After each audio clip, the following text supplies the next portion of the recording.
स्वागत है दोस्तों आप सभी का हमारी भूगोल प्रश्नोत्तरी की इस शानदार कक्षा में। सबसे पहले तो हम 15 अगस्त 2026 की आपको बहुत बहुत शुभकामनाएं देते हैं। Happy independence day. आप सभी को 15 अगस्त की बहुत बहुत स्वतंत्रता दिवस की बहुत बहुत शुभकामनाएं। हम अपने प्रश्नोत्तरी की PYQ सीरीज चल रही है। 14वीं क्लास पर हम आज आ गए हैं और आपके लिए लेके आए हैं कुछ और सवाल। 15 अगस्त के अवसर पर कुछ भारत से संबंधित सवाल भी हैं और कुछ विश्व से संबंधित भी सवाल हैं। हम देखते हैं अपना पहला सवाल, किसके द्वारा भारत श्रीलंका से अलग होता है, यानी कि भारत जो है वो श्रीलंका से किसके द्वारा अलग होता है। तो सबसे पहले हम देखते हैं कि जो भारत है हमारा वो इस प्रकार से श्रीलंका से अलग होता है। ठीक है, ये आपका भारत हो गया और यहाँ पर श्रीलंका। ठीक, इस प्रकार से यहाँ पर जो तो एक जलीय क्षेत्र है और ये एक राम सेतु से जुड़ा हुआ है। हम देखते हैं कि किसके द्वारा अलग होता है। इसमें ऑप्शन दिया गया है स्वेज नहर, पाक जल डमरू मध्य, खंभात की खाड़ी, कच्छ की खाड़ी। तो हम देखते हैं कि कच्छ की खाड़ी जो ये वाला क्षेत्र है हमारा, ये वाला क्षेत्र, ये कच्छ की खाड़ी है। कौन सी है? कच्छ की खाड़ी। और जो ये वाला क्षेत्र है,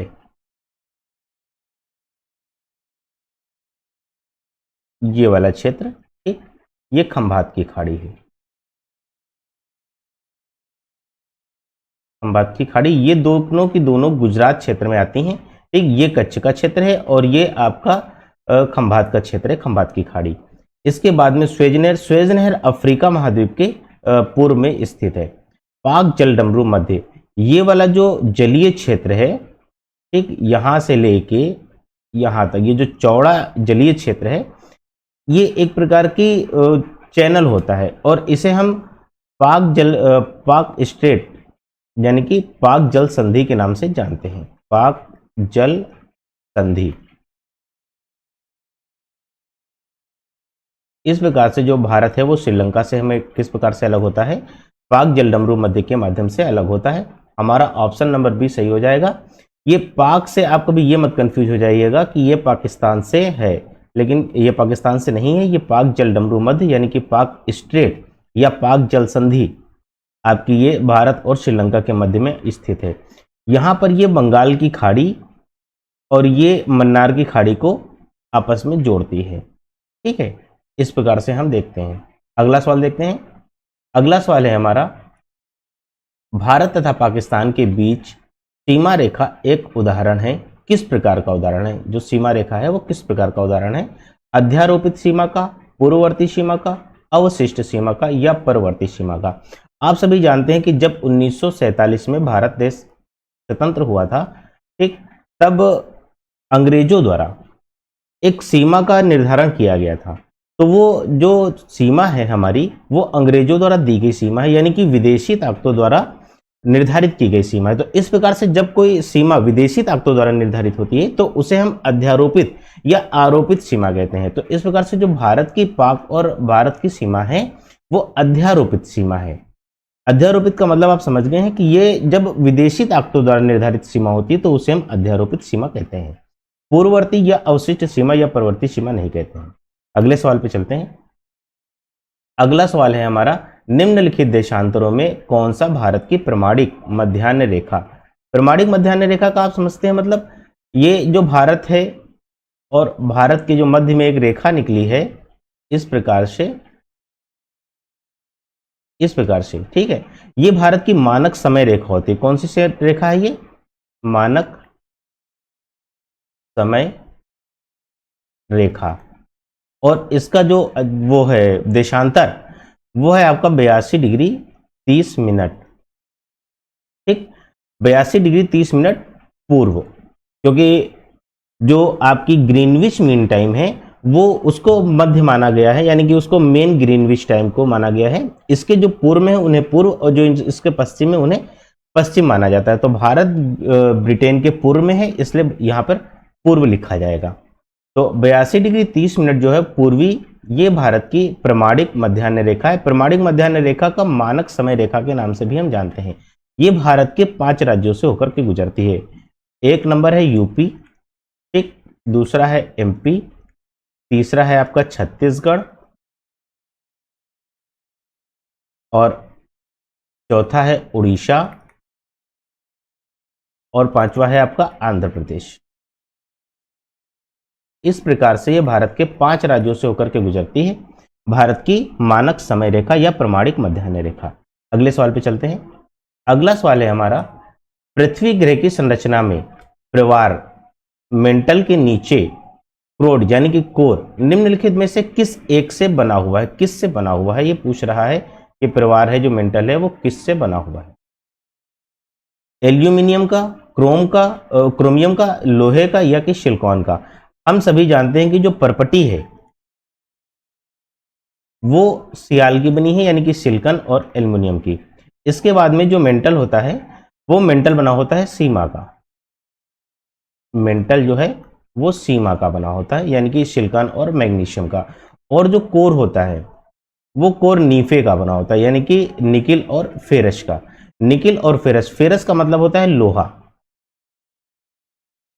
ये पूछ रहा है यहां पर, तो इतना इसने कंफ्यूज करने के लिए दे दिया है कि प्रवार मेंटल के नीचे, अगर ये ना भी लिखता तब भी इसका काम चल जाता।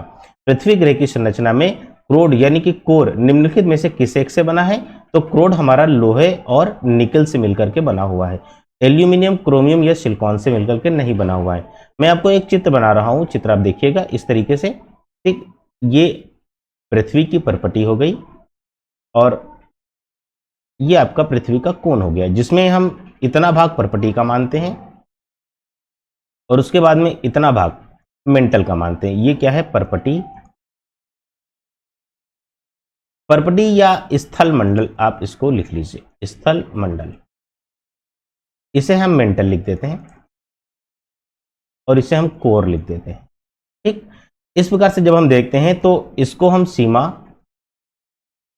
इसको हम सियाल बोलते हैं, ठीक, इसको हम सीमा बोलते हैं और इसको हम नीफे बोलते हैं, NIFE, नीफे। तो इस प्रकार से हम देखते हैं कि पृथ्वी की परपटी में सिलिकॉन और एल्युमिनियम तत्व की अधिकता होती है। पृथ्वी के जो मेंटल होता है, मेंटल में सिलिकॉन और मैग्नीशियम तत्व की अधिकता होती है। और जो कोर होता है, कोर में निकिल और फेरस यानी कि लोहे और निकिल की अधिकता होती है। तो इस प्रकार से हमारा जो आंसर है वो सी हो जाएगा, लोहे की, एक लोहे से बना हुआ है। कोर जो है पृथ्वी का लोहे से बना हुआ है। अगले सवाल पे हम चलते हैं।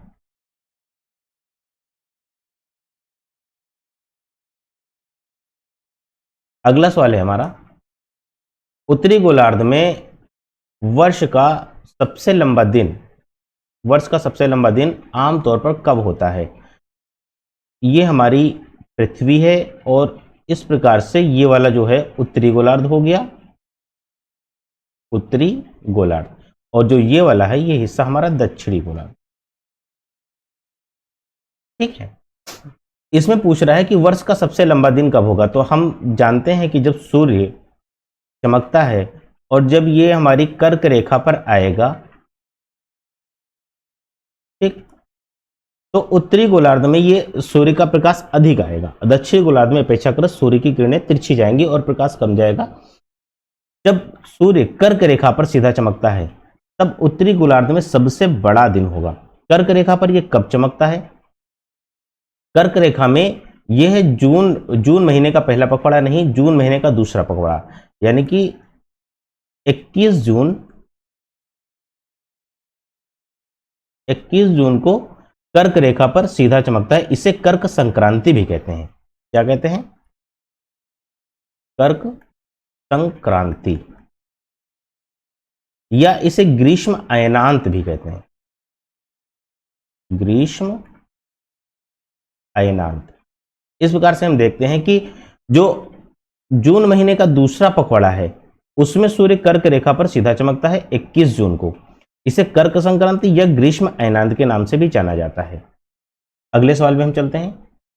अगला सवाल है हमारा, कौन से भारतीय राज्य की अधिकतम सीमा म्यांमार से स्पर्श करती है।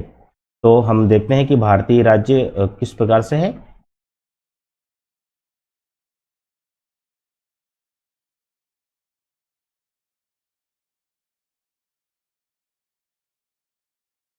ठीक है। यहां पर आपका जो अरुणाचल प्रदेश की सीमा आती है इस प्रकार से, और उसके बाद में ये वाली जो सीमा है, एक मिनट में लिखता चला जा रहा हूं, ये आपका है अरुणाचल प्रदेश, अरुणाचल प्रदेश। ठीक है। उसके बाद में जो ये वाला है आपका, ये नागालैंड है, नागालैंड। इसके नीचे हम देखते हैं जो ये क्षेत्र है, ये हमारा मणिपुर है। मणिपुर के जो नीचे का क्षेत्र आता है ये वाला, ये है मिजोरम। ये सारे के सारे भारत के राज्य हैं। और जो इधर है आपका, ये म्यांमार है, यानी कि ये जो सीमा आप देख रहे हैं, ये पूरी की पूरी सीमा म्यांमार से टच करती हुई है। अब हम इसमें देखते हैं कि किस प्रदेश की सीमा, यानी कि किस राज्य की सीमा कितनी ज्यादा टच करती है। अरुणाचल, यानी कि इसमें पूछ रहा है कि भारत में कौन से भारतीय राज्य की अधिकतम सीमा म्यांमार से स्पर्श करती है। तो अरुणाचल प्रदेश की जो सीमा है वो लगभग 520 किलोमीटर के आसपास म्यांमार से टच करती है। इसके बाद में हम देखते हैं कि मिजोरम की सीमा है वो 510 किलोमीटर के आसपास टच करती है। ठीक। इसके बाद में हम देखते हैं जो मणिपुर की सीमा है वो 398 किलोमीटर के आसपास टच करती है। और जो नागालैंड की सीमा है वो 215 यानी कि 215 किलोमीटर के आसपास टच करती है। तो अधिकतम सीमा पूछ रहा है तो अरुणाचल प्रदेश की हो जाएगी, क्योंकि 520 किलोमीटर के आसपास जो है वो म्यांमार देश से सीमा का स्पर्श होता है। अगले सवाल पे हम चलते हैं। अगला सवाल है हमारा, निम्नलिखित में से कौन सा कथन पृथ्वी के गति के संदर्भ में सत्य है, यानी कि पृथ्वी की जो गति है उसके संदर्भ में कौन सा कथन सत्य है। नंबर 1 दिया हुआ है कि पृथ्वी के अपनी धुरी पर पश्चिम से पूर्व घूमने के कारण मौसम परिवर्तन होता है। ये पृथ्वी है हमारी और ये इसकी धुरी है। पृथ्वी इस प्रकार से घूमती है, ठीक, पश्चिम से पूर्व की तरफ। जब आप सभी जानते हैं कि 24 घंटे में पृथ्वी अपनी धुरी पर घूम जाती है, और 24 घंटे में होता क्या है, दिन होता है और रात होती है। ठीक, 24 घंटे में और कुछ तो नहीं परिवर्तन होता है, केवल दिन और रात होते हैं। तो इस प्रकार से देखा जाए तो इसमें पूछ रहा है कि मौसम परिवर्तन होता है, ये आपका हो जाएगा गलत। मौसम परिवर्तन नहीं होता है, दिन रात होते हैं। पृथ्वी के सूर्य के चारों ओर चक्कर लगाने के कारण, अगला चित्र हम बनाते हैं कि ये हमारी जो सूर्य है, एक मिनट,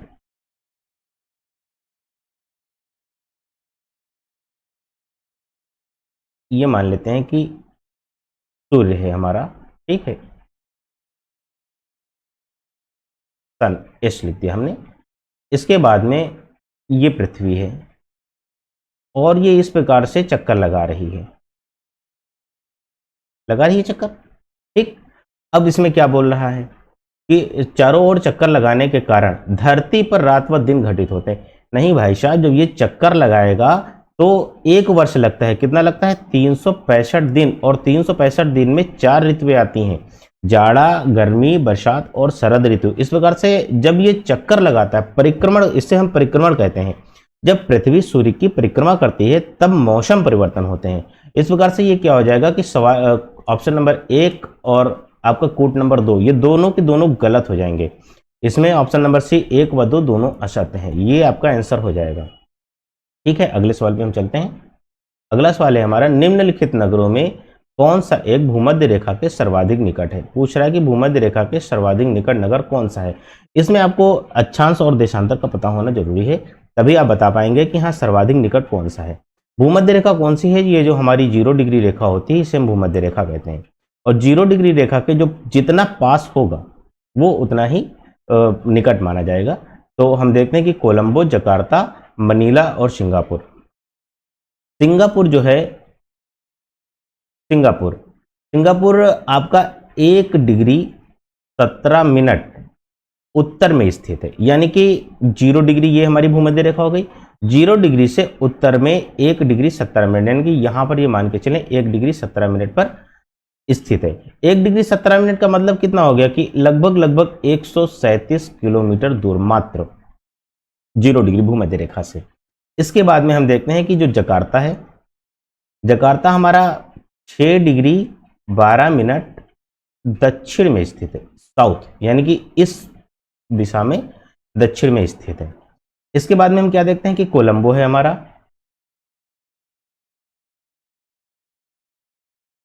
कोलंबो है 6 डिग्री 55 मिनट उत्तर में स्थित है।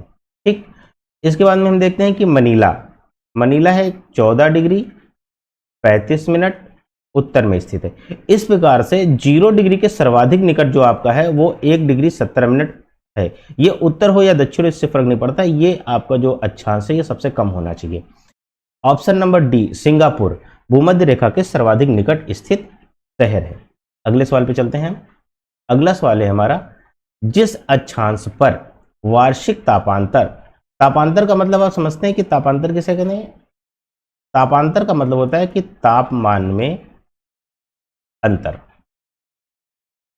जैसे दिन का तापमान मान के चले कि कुछ 30-35 डिग्री हो गया और रात का तापमान भी लगभग 28-30 डिग्री हो गया। ठीक, लेकिन हम देखते हैं कि उत्तरी भारत में आपका जो गर्मी का तापमान है, जाड़े का तापमान है, वो काफ़ी अंतर रहता है कि उत्तरी भारत में जो गर्मी का तापमान है लगभग 45-50 डिग्री तक चला जाता है और जाड़े में 5-10 डिग्री या 0 डिग्री के आसपास तक चला आता है।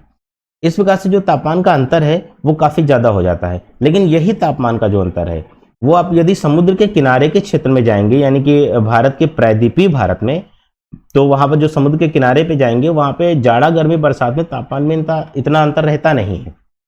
इसी प्रकार से जो आपकी भूमध्य रेखा होती है, भूमध्य रेखा पर हमेशा सूर्य लगभग 12 घंटे चमकता है और यहाँ पर शीत ऋतु नहीं आती, तो इस प्रकार से यहाँ पर तापमान में अंतर बहुत ही कम रहता है, दिन में भी, रात में भी और पूरे वर्ष में भी। हमारा उत्तर क्या हो जाएगा? ए कि तापमान में अंतर न्यूनतम होता है। कहाँ पर होता है? भूमध्य रेखा पर होता है, कर्क रेखा या मकर रेखा पर नहीं होता है। और रही बात जहाँ उत्तरी ध्रुव की बात है, उत्तरी ध्रुव पर 6 महीने का दिन और 6 महीने की रात होती है, तो यहाँ पर 6 महीने में जो तापांतर होता है वो मतलब 6 महीने तक एक तापमान रहेगा और अगले 6 महीने तक एक तापमान रहेगा। इस प्रकार से यहाँ पर तापांतर काफी ज्यादा होता है। भूमध्य रेखा ही एक ऐसी रेखा है जहां पर तापांतर बहुत ही कम होता है।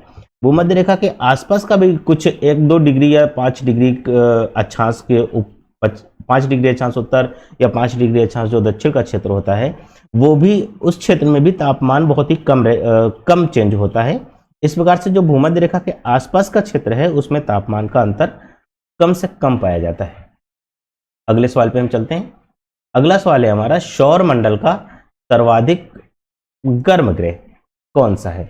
हम देखते हैं कि सौर मंडल हमारा ये सूर्य हो गया, ठीक, और सूर्य के बाद में ये हो गया बुध, जो कि सूर्य का सबसे निकटतम ग्रह है। इसके बाद में ये हो गया शुक्र, जो कि दूसरे नंबर का ग्रह है। फिर हम देखते हैं कि हमारी पृथ्वी आती है, पृथ्वी जो कि तीसरे नंबर का ग्रह है, ठीक। इसके बाद में हम देखते हैं कि मंगल चौथे नंबर का ग्रह है, ठीक। इसमें 4 ही दिए हैं, तो इस प्रकार से हम 4 लिख दिए हैं। अब होना ये चाहिए था कि बुध ग्रह सर्वाधिक गर्म होना चाहिए था, ठीक, लेकिन बुध ग्रह पर वायुमंडल नहीं पाया जाता है, वायुमंडल नहीं होता है। किस पर नहीं होता है? बुध ग्रह पर। तो इसमें होता क्या है कि जब वायुमंडल नहीं होता है तो दिन में सूर्य की किरणें बुध ग्रह पर आती हैं, बुध को अत्यधिक गर्म कर देती हैं, लेकिन जब रात होती है तो ये सारा का सारा ऊष्मा वायुमंडल न होने के कारण वापस चला जाता है और बुध ग्रह काफी ठंडा हो जाता है। तो इस प्रकार से बुध ग्रह पर जो तापमान का अंतर है वो अत्यधिक पाया जाता है। लेकिन यही बात अगर हम शुक्र ग्रह पर आए और शुक्र ग्रह को देखें तो शुक्र ग्रह पर वायुमंडल है। क्या है? वायुमंडल है, और इसके वायुमंडल में जो CO2 गैस है वो सर्वाधिक है, लगभग 96% के आसपास। ये जो CO2 गैस होती है ये जितना, पहली बात तो ये प्रकाश को अंदर आने नहीं देती है, यानी कि जो सूर्य का प्रकाश होता है वो लगभग 30% ही अंदर आ पाता है, 70% इसको परावर्तित कर देती है। इसके बाद जो 30% अंदर आ भी जाता है उसको ये बाहर नहीं जाने देती है। इस प्रकार से हम देखते हैं कि जो सूर्य का तापमान है वो लगभग 500 डिग्री सेल्सियस के आसपास होता है। इसमें रात में जो शुक्र है वो ठंडा नहीं हो पाता है और दिन में काफी गर्म हो जाता है, जितना भी सूर्य का प्रकाश आता है वो अवशोषित कर लेता है, इसके बाद में उसको बाहर नहीं जाने देता है। तो इस प्रकार से जो सौरमंडल है, सौरमंडल के सभी ग्रहों में से शुक्र ग्रह का सघन वायुमंडल होने के कारण सर्वाधिक गर्म ग्रह शुक्र ग्रह है। आज के लिए इतना ही, मिलेंगे किसी और वीडियो में। आप सभी को एक बार फिर से 15 अगस्त 2026 हैप्पी इंडिपेंडेंस डे, बहुत बहुत शुभकामनाएं। धन्यवाद। जय हिंद।